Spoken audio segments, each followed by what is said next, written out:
मैं आईपीएल के ऊपर ये बात करना चाहूंगी आपसे कि हम लोग साथ साथ आईपीएल के मैचेस भी देख रहे हैं, लेकिन मोहसिन साहब हमें खुद अफसोस होता है देखते हुए कि आईपीएल में इतना टफ कंपटीशन होता है, वहां पे हेड टू हेड मैच आ रहा होता है। इंडियन के अपने प्लेयर्स बहुत अच्छा परफॉर्म कर रहे हैं, इंटरनेशनल प्लेयर्स की तो क्या ही बात करनी, वो तो ऑलरेडी परफॉर्म अच्छा करते ही हैं। लेकिन अगर वहीं पे हम लोग पीएसएल के ऊपर बात करें तो हमारे जो प्लेयर्स हैं, सीनियर प्लेयर्स, अगर उन पे स्पेसिफिकली बात करें, वो कोई इतना अच्छा परफॉर्म नहीं कर रहे, वो डिक्लाइन की तरफ जा रहे हैं। अगर हम लोग रिलाई करते हैं ना अभी भी अपनी किसी भी टीम को लेकर, तो हम लोग इंटरनेशनल प्लेयर के ऊपर ही रिलाई कर रहे होते हैं कि ये वाला प्लेयर आ गया, हमें डेविड आ गया ये जिता देगा, हमें मिचेल आ गया ये जिता देगा। मतलब अभी भी हम इंटरनेशनल वालों के ऊपर रिलाई कर रहे हैं, हमारे अपने जो प्लेयर्स हैं वो ग्रूम क्यों नहीं हो पा रहे उस तरह से।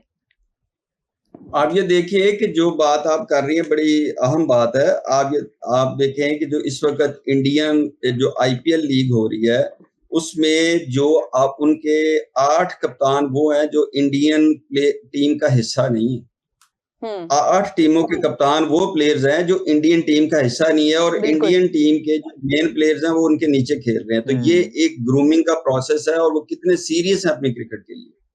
अच्छा, दूसरा ये आप देखिए कि जो उनके जितने भी इंडियन टीम को रिप्रेजेंट कर रहे हैं प्लेयर्स, उनकी परफॉर्मेंसेस को आप चेक कर लें, वो परफॉर्मेंस रिमार्केबल है, नजर आ रही हैं कि वो अपनी टीम्स के लिए कुछ ना कुछ कर रहे हैं। अच्छा, ये जो पाकिस्तान में आप बता रहे हैं कि हमें जीतने के लिए, तो ये तो चले किसी एक ने जीत जाना, किसी एक ने हार जाना। बिल्कुल इम्पोर्टेंट तो नहीं है कि वो मुल्तान जीते या लाहौर जीते या कराची जीते, ये तो कोई मैटर नहीं करता। वो तो एक चले खेल का हिस्सा है। इम्पोर्टेंट तो ये है कि आपके जो प्लेयर्स पाकिस्तान टीम को रिप्रेजेंट कर रहे हैं, उनकी परफॉर्मेंस कहाँ है। इस टूर्नामेंट में उनकी परफॉर्मेंस कहाँ है। बाबर खेल रहा है, कोई परफॉर्मेंस नहीं। साइम खेल रहा है, कोई परफॉर्मेंस नहीं। फहीम अशरफ खेल रहा है, कोई परफॉर्मेंस नहीं।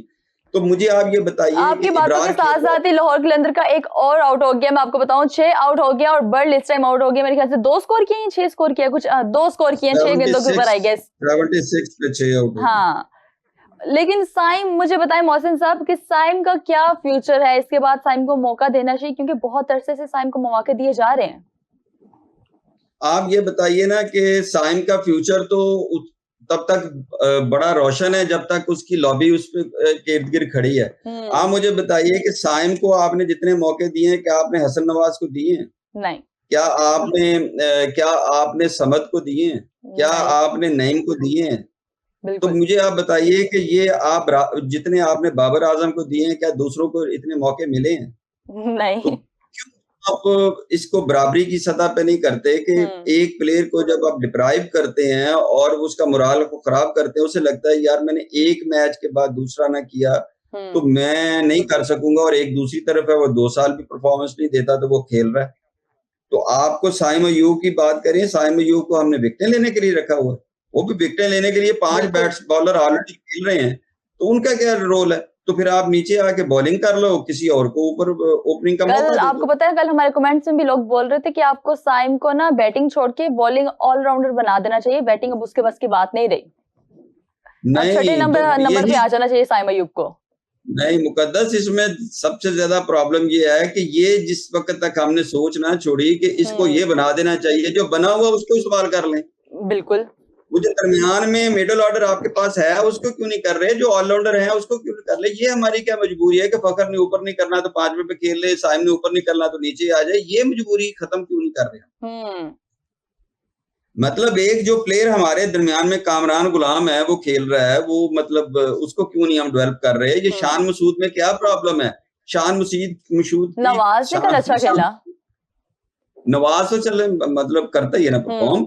शान मसूद जो है वो मुझे बताइए किस कैटेगरी पे आपने उसको T20 से बाहर रखा होगा? कौन सा रन रेट है या कौन सी परफॉर्मेंस है बाबर की, ओडीआई से वही रखा हुआ है उसको तो। हाँ, बस यही आपकी मतलब आप बादशाह लोग हैं। देखिए ये आपकी मुकद्दस हुक्मरानी में यही कुछ होना है। मैं आपको बताऊं कि lowest strike rate in PSL 11, ठीक है। सबसे पहले है मार्नस लबुशेन 110 का, उसके बाद आ रहे हैं मोहम्मद रिजवान 125, फिर है बाबर आजम 126, उसके बाद हसन नवाज 129। ये लोवेस्ट स्ट्राइक रेट जा रहा है इस टाइम इन लोगों का। मुझे और आप देख लें, जी जी, इनमें से 3 के 3 तो आपने कप्तान ही बोल दिए। बिल्कुल, रिजवान, बाबर, लबुशेन। हाँ जी, तो ये किसी भी तरह आपने अगर मुझे आप बताइए, शर्जील को आप खिला रहे हैं, क्या कराना चाह रहे हैं आप? कौन सी लीग में? फिर वो कहते हैं कि जी आपने वो रिटायर्ड की लीग रखी हुई है। लबुशेन को आप खिला रहे हैं, क्या निकालना चाह रहे हैं? इसी तरह ही आप उसको अहमद वसीम को खिला रहे हैं, ये 10 भी आउट कर देगा तो 10 फायदा की होएगा, मतलब जब उसने आगे मैच ही नहीं खेलने तो। बिल्कुल। तो मुझे समझ नहीं आ रही कि आपका टैलेंट कहाँ है और ग्रूमिंग कहाँ है और किस मैच अपने यहाँ से उठाना है कि बाबर आजम ने स्कोर कर दिया, रिजवान ने स्कोर कर दिया एज ओपन और फिर आपने खिला देने को 5वें पे के चौथे पे। तो मतलब क्या ये कॉन्ट्रोडक्शन है, क्या सोच है आपकी? होना ये चाहिए कि जिस प्लेयर को आप जिस तरह तैयार कर रहे हैं, जिस तरह आईपीएल में हो रहा है कि अगर आप किसी प्लेयर को ओपनर तैयार कर रहे हैं तो लीग भी उसको ओपनर ही खिला रही है। अगर आप किसी को मिडिल ऑर्डर में करा रहे हैं तो वो मिडिल ऑर्डर में लीग में भी खेल रहा है ताकि उसकी पूरी प्रैक्टिस आगे ट्रांसलेट हो। बिल्कुल मोहसिन साहब, मेरा आप दोनों से सवाल है, उमर से भी और आपसे भी सेम क्वेश्चन है कि क्या इस पीएसएल के बाद, उमर पहले आप जवाब देंगे, इस पीएसएल के बाद हमें कोई प्लेइंग 11 हमारी मिल पाएगी? देखिए प्लेइंग 11 मेरे हिसाब से सामने आएगा हमारे पीएसएल से नहीं बन सकती। पीएसएल एंटरटेनमेंट की हद तक बहुत बेहतरीन है, लेकिन ये है कि जो टैलेंट मिलकर आता है उसको ग्रूम कैसे किया जाता है, उसके एक अलग प्रोसीजर्स है। उसको डोमेस्टिक में बेच के, एकेडमी में बेच के। पीएसएल से है आसिफ अफरीदी, कहाँ से है? पीएसएल से है। आसिफ अफरीदी तो पुराने हैं, डोमेस्टिक खेल रहे थे वो। खैर उनको टेस्ट मैच में मौका दिया ना उसको। वो एक देखे ना, ये भी कॉन्ट्राडिक्शंस तो शुरू से ही, जब से क्रिकेट देख रहा हूँ मैं देख रहा हूँ, जो टेस्ट का प्लेयर है वो जो है T20 में आ जाता है। तो जो पैमाने हैं वो मुख्तलिफ ही रहे हमेशा से। लेकिन जहां तक मैं साइम अयूब के हवाले से बात करना चाहता हूँ कि जितने माशाल्लाह से ये सोल्ड हुए पीएसएल में, अगर इंटर्न के तौर पर होते या उतने पैसे, तो परफॉर्मेंस अगर है तो फिर जस्टिफाई कर रही थी। अभी जिस तरह कर रहे हैं जस्टिफाई बिल्कुल नहीं कर रही।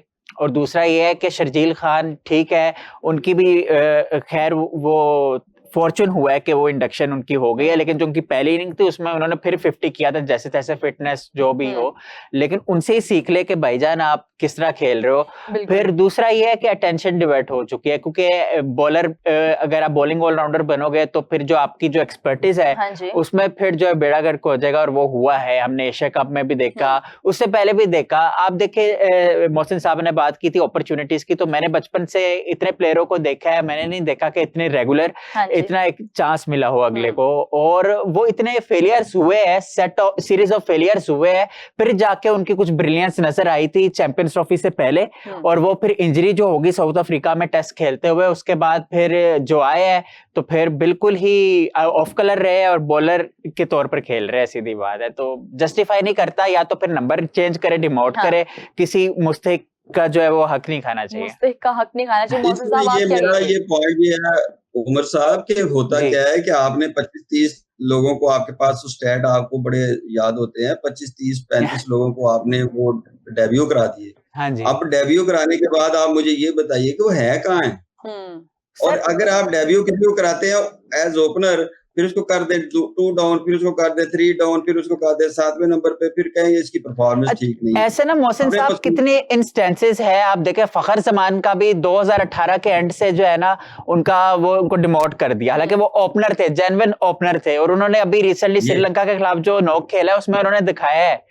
तो ज्यादतियां तो बहुत ज्यादा होती रही है, नाइंसाफियां बहुत ज्यादा होती रही है। और ब्रंट जो है मतलब फिर आप ये ना कहें, होता क्या है कि अब आप एक बंदे को, प्लेयर वो ओपनर है, खिला दें 7वें पे, बिल्कुल इफ्तिखार को आप 4 बॉलें खेलने को दें, कहने आपने 50 नहीं किया, आप फेल हो गए हैं। जो जिसने ऊपर 50 बॉलें खेल के 30 किया उसको आप पूछ ही नहीं रहे। तो ये जो प्रॉब्लम्स है ना, इनको अगर आप राइट डायरेक्शन में एड्रेस नहीं करेंगे, तो जब तक आप अपने एक्ट को ठीक नहीं करेंगे रिजल्ट ठीक नहीं हो सकता।